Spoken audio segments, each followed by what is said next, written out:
sa ating channel. At ngayong araw is sisimula tayo ng bagong series sa ating channel. Tungkol ito naman sa iba't ibang busina.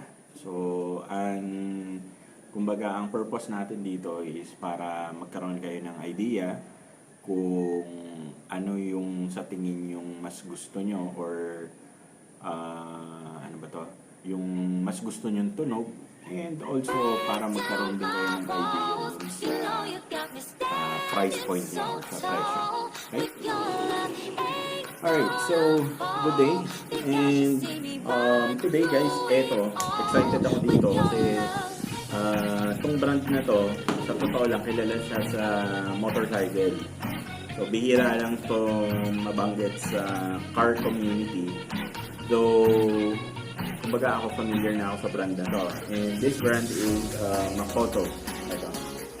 So, Makoto Auto Snail horn.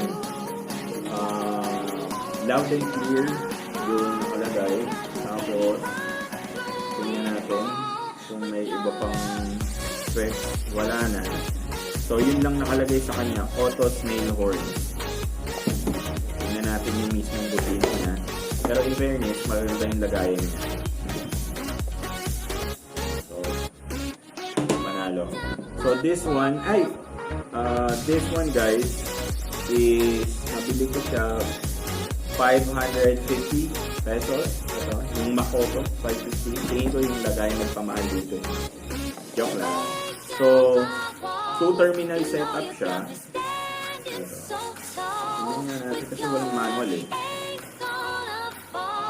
Yung nakalagay lang sa kanya is TTGR and yun na, Makoto and 12 volts. Ang size niya is very similar with the Bosch Evolution, pero yung quality niya guys, honestly, hindi mo aakalain na mumurahin siya. So, para siyang rough finish sa labas, tapos very smooth yung loob niya. And, actually, maganda yung quality niya guys, honestly. So, let's go ahead and i-test na natin. Tingnan natin kung may ibubuga ba itong Makoto.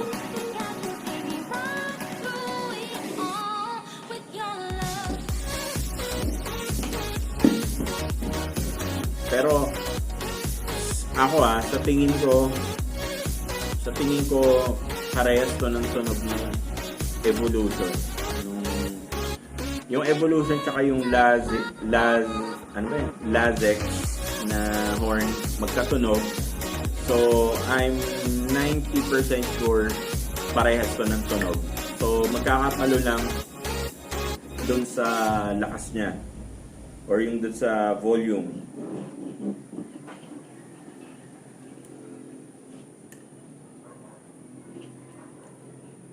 Testing muna natin. So, hopefully, malakas. Kasi, ang ganda ng quality. Honestly, maganda yung quality. So, Makoto, ano yung nakalagay dito? Makoto Auto Snail Horn. In 3, 2, 1, go. Just as I thought. Parehas na parehas ng tunog ng Evolution. Walang pinagkaiba. Sa tunog pero sa itsura. Sa itsura, mas gusto ko to, yung black. Simple lang. Tapos, pagka yung Evolution kasi orange yung kulay niya, maganda siya siguro sa iba, lalo kung balak nyo i-display sa grills. At least, kumbaga, magpa-pop yung orange doon. Pero, yun nga, sa price range, maganda yung ano nito, maganda yung very competitive yung price niya, 550. So, yung Lazex, it's 450. So,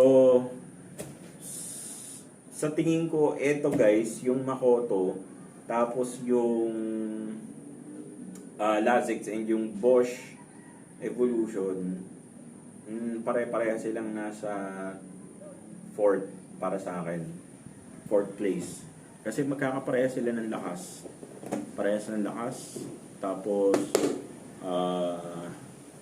yung size, almost identical. Halos pare-parehas yung ano niya, yung laki. Nagkakaiba lang sa presyo.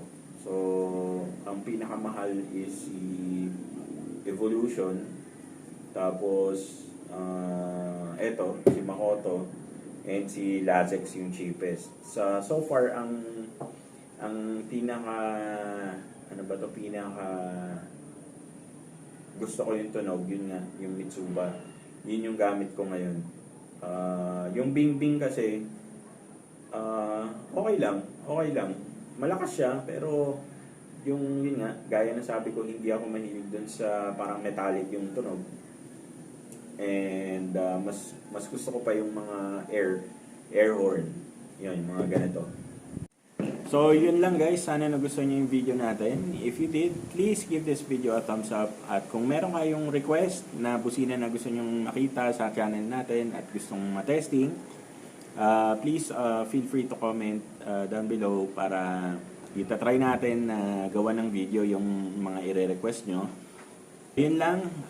For parts and accessories po, please do visit my Shopee store. Link po nasa description section sa baba. Again, Mark nga pala ulit. Maraming salamat sa pagsama today at kita-kits po tayo sa susunod na video.